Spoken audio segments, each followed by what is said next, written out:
plaintiff, Steve Laird, was a substitute teacher, and after his house burned down, the defendant, a student at the school where he taught, helped him out, and they became friends. However, Steve's suing him today for unpaid loans and emotional distress.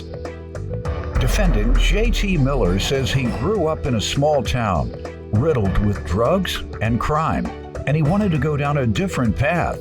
J.T. admits Steve helped him out a lot, but he says whenever J.T. can't hang out, Steve starts harassing him, so he's countersuing. Start with you. When I was 16, I came home from school and found out all my belongings had been thrown out into the driveway. I found out that my father had done it, and to this day, I don't know the reason why. But I had to learn responsibility and grow up real quick. He never told you why? You asked him and he never told you? Several people asked. The minister. Did you ask him? And I asked. And what did he say? I'm not telling He you. refused to say anything. Okay. Defendant J.T. Miller says he and the plaintiff were close, but whenever J.T. couldn't help the plaintiff out, the plaintiff would harass him. So what happened from there, you say, with your life? In 1996, I became a substitute teacher. Yeah. In 2018, I was living in a house that had a flue fire. A what? And fire in the flue. We had a wood stove. Fire in the... Flue. The duct that goes outside. Oh, that's the... The fireplace, then the flue goes onto the chimney. Oh, okay. You had them in the projects. Fireplaces. No fireplaces in the projects. Learn something. Thank you. And so, once again, what happened with that? I had several things at the house that needed to be moved into storage. Mm-hmm. In school, I put a note up on the board asking for some help to be able to do that. Joseph was one of the people who volunteered to do it, and he got a couple of his friends to help. That day in helping and stuff, I found out Joseph was a real go-getter, responsible young man, and he would help me do things after that. We became close friends and discussed how we'd grown up, and I found our lives were similar. Let me ask you how the relationship or the friendship occurred. I grew up in St. Francis County, Missouri, where there's not a lot of stuff to get into except for drugs. I've seen a lot of people go around the bad path. When I was 12 years old, I saw a dead body across the street from my middle school, and it kind of made me realize I didn't want to take the bad route in life. Good. Two of my friends they hung out with the wrong crowd, and both of them ended up being murdered this past year. Around that time, I've got a lot of my stuff together. I graduated high school this past year. I've got a job in the Carpenters Union. Yeah. Around that time, I met Steve. When I got close to graduating high school.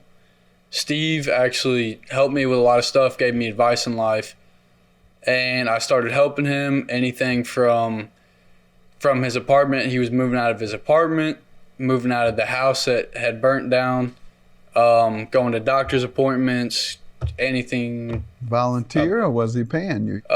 Sometimes paying me, sometimes I just did it to help out. Okay. He reminded me a lot. Pay him sometime? Paid him most of the time. Why didn't you pay him all the time? I didn't feel I needed to all the time because I was helping him out too. Okay, well, that's the part I missed.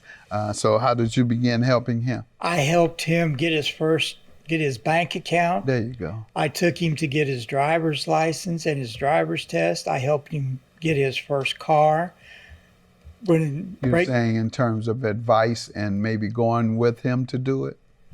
Yes, okay. I went with him with all those things. I would take him back and forth to work when he was having car problems. And did you ever expect those things to be paid for that you did and he failed to pay you for? Well, Your Honor, like I said, me and Steve became close friends. So at certain times, I wasn't always expected being paid. I just took it as helping a friend out. Okay. Most of the time, I did expect to be paid. All right. But as time went on, he kind of got a little bit too dependent on me. And whenever I wasn't there to help out, he would kind of he wouldn't be happy that I couldn't help out. Like this last year, I've been a lot more busier since I graduated high school. And joined the carpenter's apprenticeship program. Yes, sir. Been very, very, very great opportunity. Yes, sir. So you're in a very good program, and make sure you stick it through, because that's a lifetime of stability. Defendant J.T. Miller says he and the plaintiff were close, but whenever J.T. couldn't help the plaintiff out, the plaintiff would harass him. And now he's getting irritated. Is that kind of what you're saying? Yes, Your Honor. Or bothered by the fact that you're not helping as much, and you're saying I'm not helping as much because I'm creating a much, much, much better opportunity for myself in life.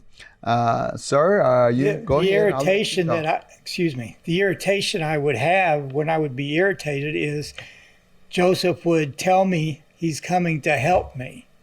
He wouldn't bother to tell me that he couldn't make it. I'd be sitting there waiting for him to show up and never hear a word from him. Did you tell him how much you were paying him before he came, before he agreed to come? Every time I paid him... No. I said, when you asked him and he agreed to come, had you told him how much he would be paid when... No, I had not. Okay, so that creates that opportunity for people to do a no call, no show. Yeah, he may have done it in the past, but perhaps once you saw that once or twice, you should have said, well, maybe I better let him know that he's going to get paid if he comes over here, and start saying to him, Joseph, I give you $100 if you come over and do such and such. And I believe he will come for money. So I think that may have been one of the mistakes. But I don't want to criticize your relationship or the things you did with him. I believe you were a mentor to him. I thank you and congratulate you for being a mentor to him. But by the same token, I just want to make sure we kind of clean up the objectives and the process of mentorship, not just for the folks here today. You know, everything I say, I'm saying it for viewers. So that's all I was saying, is getting to the money part. When you mix that up, that's what you get. And young people, how old are you? 18. Jeez. I wouldn't have come either. My son doesn't come. My son doesn't come. And I'll offer him money up front. Maybe not enough.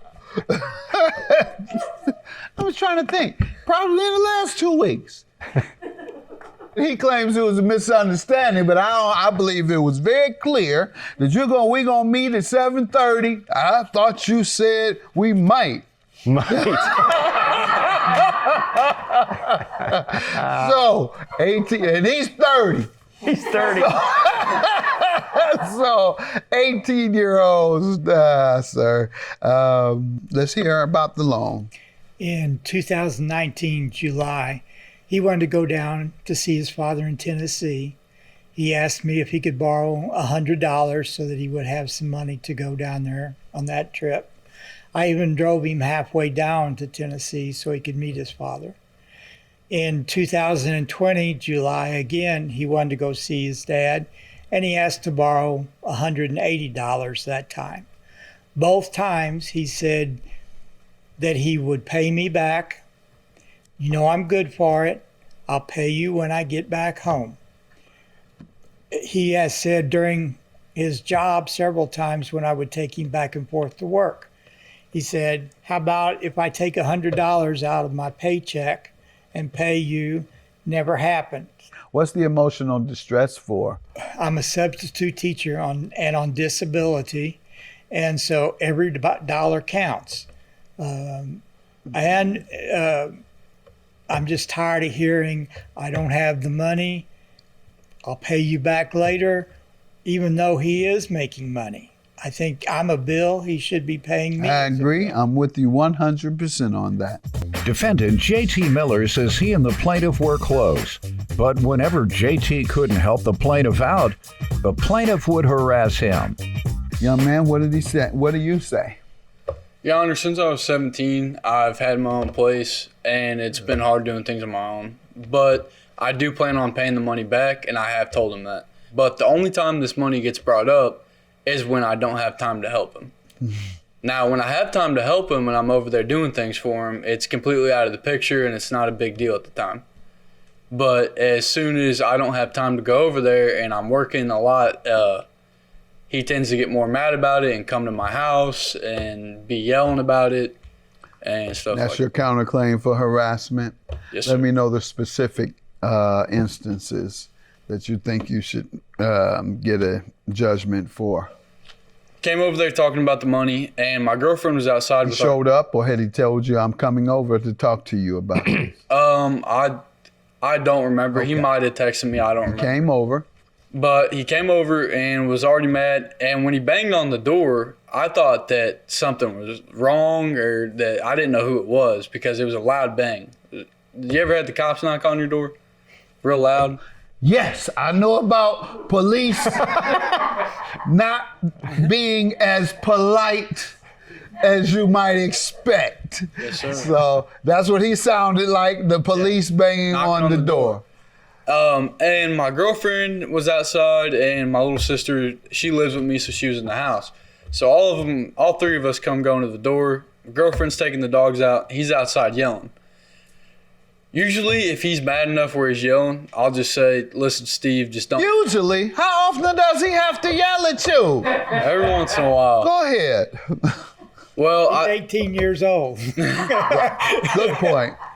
Well, usually if he's doing it, I'll just tell him, it's not a big deal for me because sometimes I'll deserve it and that's fine with me. But when my girlfriend's outside, it's a different ballgame. So my girlfriend's outside and I asked him, I said, Steve, please don't do that again. Well, she's outside and he kept yelling.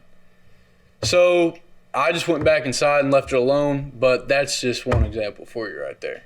Let me say this. I'm not going to conclude that's harassment. Harassment has to be a little more extreme than that.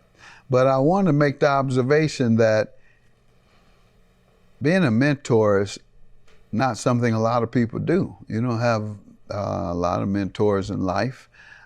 Thank God I had one. And he doesn't sue me for money, but he asks me for money regularly and gets mad if I don't give it to him. Only one in my life that does that. Yeah. Sometimes you have to do things as a teaching moment. That's right. I agree totally. And with me, it's block his number.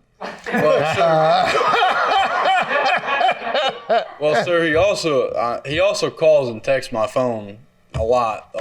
Besides the fact is, pay him then block his number because I don't owe. He owes me when I block his number. So I wanted to just make clear that sometimes you have to administer a little tough love as a mentor. And that's what it sounds like we have here. And secondly, you need to recognize what he's done for you and how he changed your life. You got to give him more respect than no call, no shows. Give him the dignity of a lie. I guess that's what I'm saying. Let him keep his dignity. You just no show, no call, or the man that has done a lot for your life, that's not nice. And so I'm going to dismiss your claim, but sir, I'm just going to reward you or award you the $280 that he admits to owing. So you guys are not too far apart in your relationship, and that's good to hear. He admits that he owes you. He's going to be able to pay you real soon. In fact, it better be in the next 30 days. That's my order. Have a good day. Judgment from the play. Take care. I hope we can put this past us and still be friends. yes, sir, we'll still be friends. I promise you that. All right.